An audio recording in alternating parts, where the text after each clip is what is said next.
Welcome to Sparked, a journey of soul and spirit. I'm Nikki, medium, soul guider, and your spiritual cheerleader. This podcast is your space to reconnect with the spark within, explore the unseen world, and deepen your trust in your own soul's wisdom.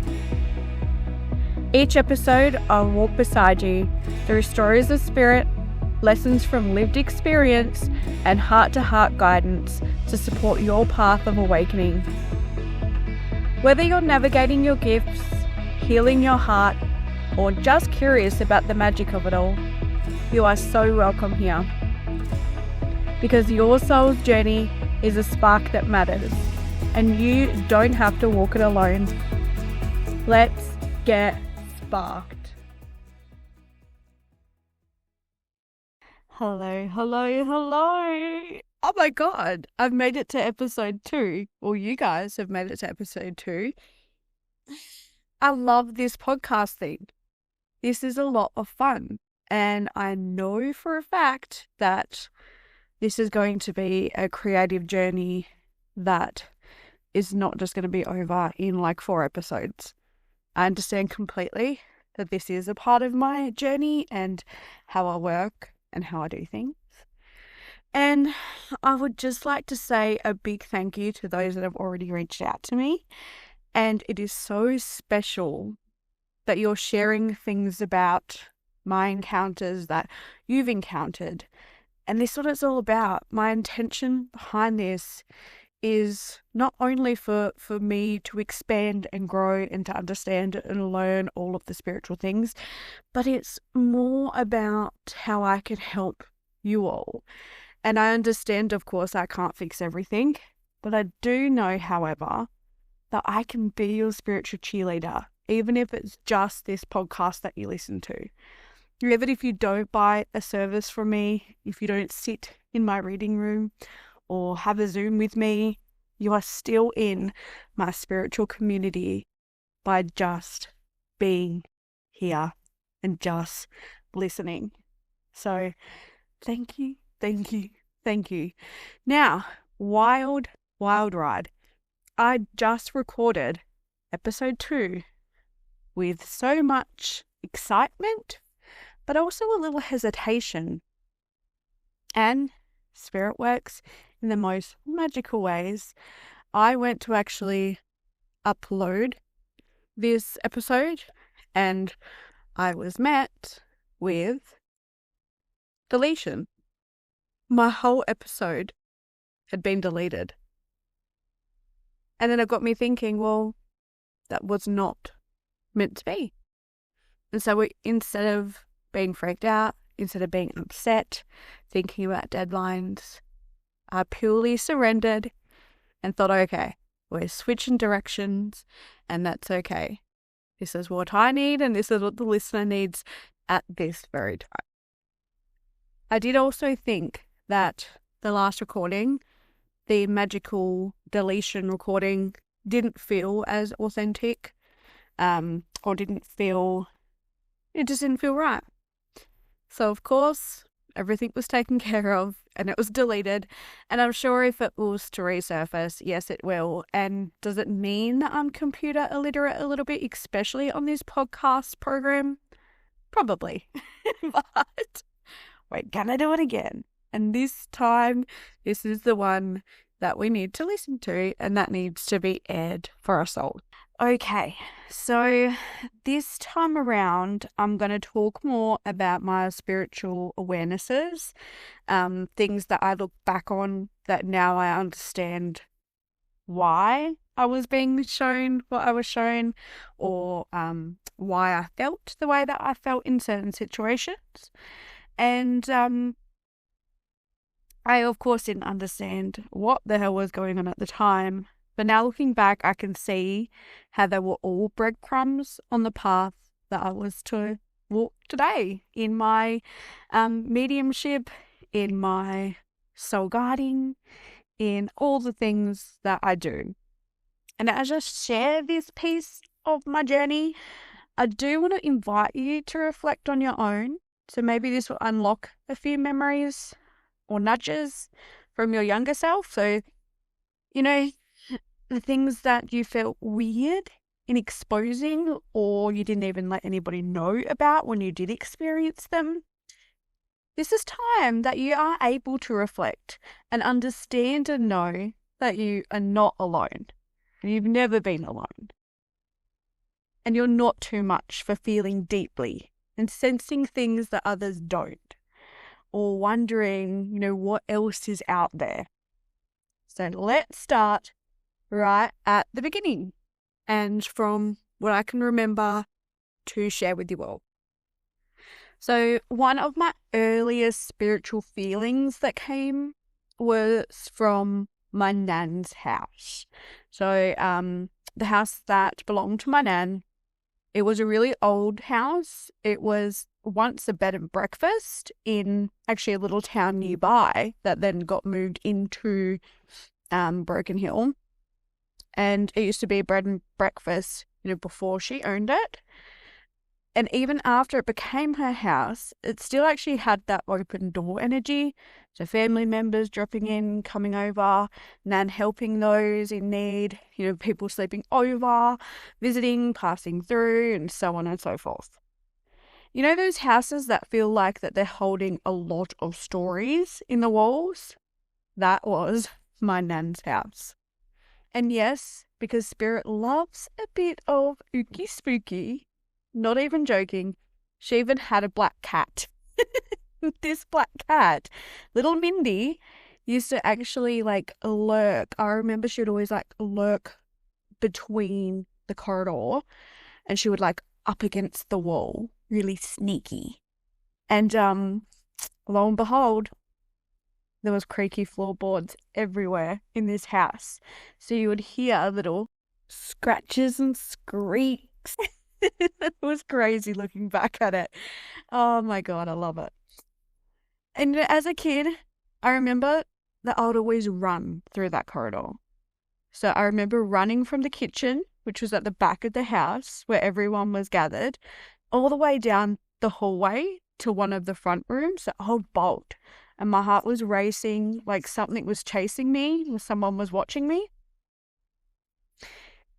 Even then, I actually knew deep down that I did feel like I was being watched. And it wasn't scary, but it was an alert, I guess. A heightened. Like I was never quite alone in that household, even if I went to go and play by myself. There was one particular room at the back of the house that I always felt actually energetically off. And it had been turned into a sort of storeroom. Nan would always just pop her storage stuff in there. It was like a junk room, old furniture, so on. But the energy was always really thick. And I even recall that at such a young age. It felt really heavy and unwelcoming. I never wanted to go into that room. And it always actually had the door closed too. And now looking back, I know it wasn't just a childhood fear too. And it was my spirit team protecting me and kind of saying, okay, let's not go into that door. That feeling was really strong, and I still recall the way that my stomach would feel as I'd walk past that door or thinking about opening it. And only yesterday, prior to recording this, I actually kind of asked more questions around the house and that particular room. And I was told, in fact, that someone that had resided in there previously, there was a little, there may have been some dark history and so on. So little Nikki and that big intuition was right on the money about that particular room. I didn't actually have one big ghost story moment in that house, but it was the first time I really did begin to notice something subtle yet powerful, like the rooms could hold energy. The air could shift, and my body knew when something unseen was present. So just feeling into those energies.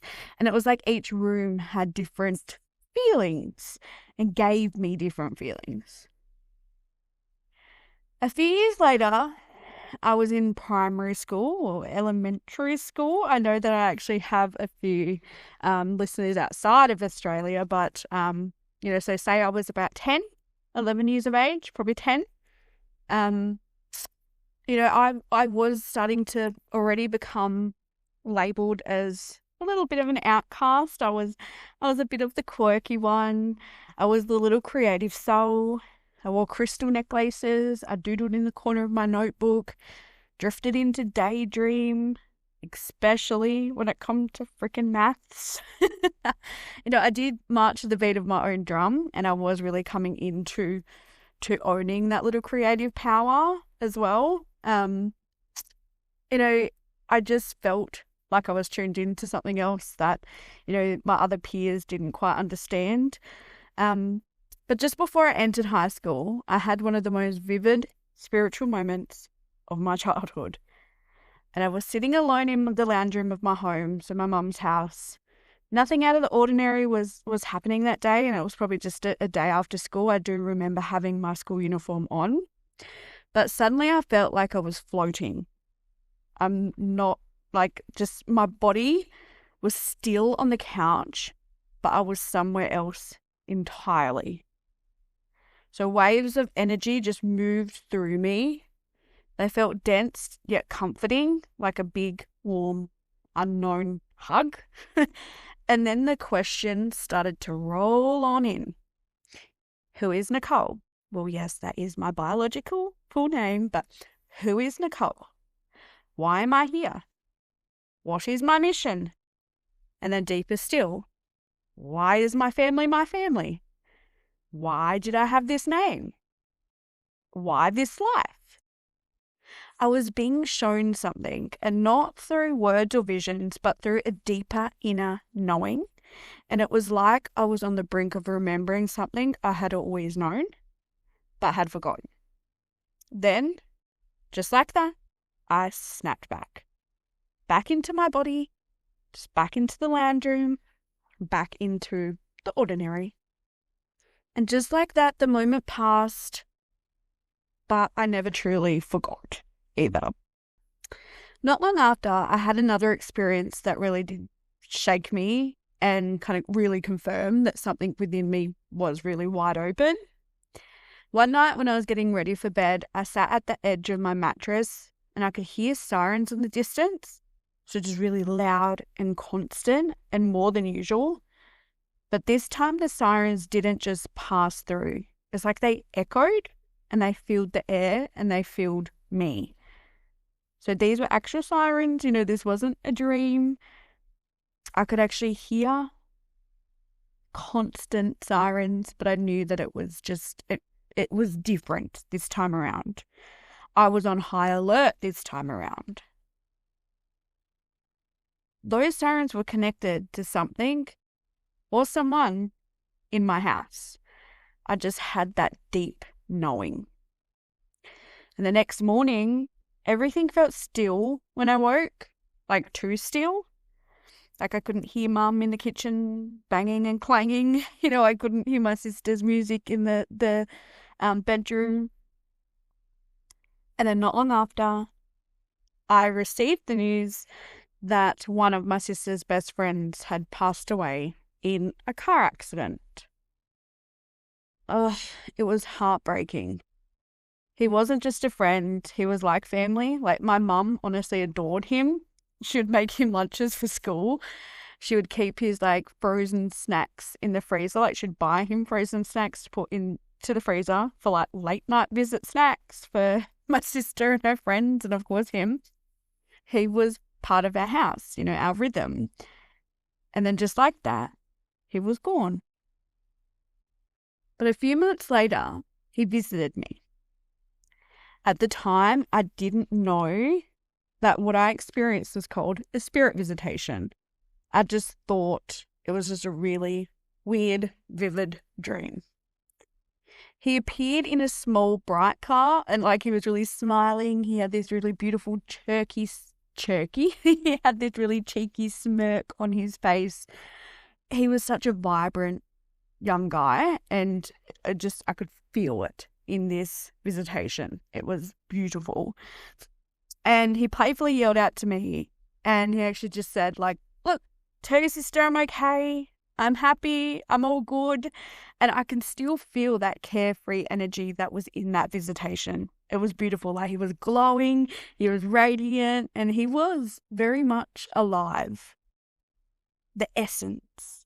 So I woke up with the clearest feeling that it wasn't just a dream, that it was beyond that. Years later, my sister and I were actually driving past the site where the accident happened. We're in a small little town, and so of course we weren't driving past to pay respects. We would always pay our respects. He was always in our hearts. He was always in our thoughts. But we actually was just driving to a location, and it just so happened that we went past the site of his accident. And my sister was driving, if I hadn't already said that already, and out of nowhere, I heard a voice in my head. And this voice, like, it was my voice, but it wasn't my voice. Yes, you now understand that I know that it was clairaudience, but we'll get into that later. And it gave me clear instructions. So go into your sister's wallet and look for the photo. So I reached over, completely unprompted, and just started rummaging through her wallet. Yes, she kind of side-eyed me, but I was like, I ain't stopping now. And there it was, wedged at the back, was a photo of her friend. So I held it up and I said instantly, are you forgetting something? She paused and then her face just dropped and she said, oh my God, yesterday was his memorial. And then I heard another message. She hasn't came to visit me at my gravesite, with this like little smug attitude. It was really cute. He's like, yeah, but she's been thinking about it heaps. But just tell her she doesn't need to come out there and I'm still here. That moment sealed something in me. It wasn't just coincidence, because I do not believe in coincidences, especially with where I am now in my spiritual development and my spiritual awakenings. I wasn't making it up. I was the messenger and I was being used as a bridge and the message was meant for me. But then I'm like, well, what do I do? Is this just communication with him? Is he just a really clever spirit? Yes, I now understand that he's okay where he is, but what do I do with all of this? So just life carried on, as it does. I went through the usual teenage roller coaster of friends, dating, heartbreaks, laughter, backyard parties, like all of the little rural outback teenage stuff. But then came another moment of like really pure bliss connection. I was at the start of my senior year of high school. So say probably like about year 10, 11. So kind of in between there somewhere. And one of my best friends was hosting a camping sleepover. We've never camped in our life.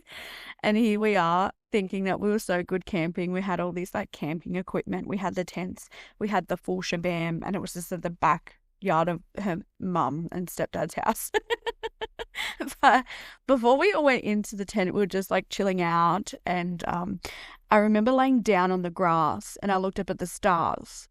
The stars, I've always had this like thing where I was really drawn to them. And I even gave myself the last name Starlet back in high school, band days. Let's just not get into that. If you follow me on Instagram, you would have already seen little hints of my flashback emo style days. They were the days, but let's not talk about that. So that night I looked up at the stars, I was on the grass, and I felt it again. I felt the same feeling that I had in the lounge room that time. But this time it was bigger, like it felt more cosmic, it felt more connected, like I was really drawn into those stars. It was like I was floating, but not away from my body, but into everything. So into the stars, into the universe, into the truth that we are all connected. So at this stage, I wasn't into the whole like reading about spirituality and any of that stuff. And as I said, I was very much filtered within my teenage life. But just at that moment, I knew there was something bigger. I couldn't explain it, but again, that feeling. And let me just pause right there. There was no substances taken at this party. So there was no drugs, no alcohol. It was actually quite quite an innocent little camping experience in my friend's backyard. But just me and the stars, within that time, that experience that I had, there was something just ancient waking up inside of me. So there you have it. So some of the awarenesses that trickled in through my early life, and trust me, there are more stories to come. So some darker, some stranger, some downright otherworldly. But for now, I'm only just warming up. I invite you to take some time this week, just sit with your memories and think about moments where your body knew before your brain did, where the atmosphere shifted, where you felt something and maybe just never spoke about it because, again, you may have felt weird or very judged. Just journal it, breathe into it, and above all, know that you are not alone. And this is why I share these stories that I do. Until next time, trust in you, trust in love, and trust in love for you. God, that was very cheery. And all the magic things in between. Bye. Thank you for being here with me on Sparked, a journey of soul and spirit. Before we close, I want to acknowledge the Willakali peoples, the traditional custodians of the land in which I live and work.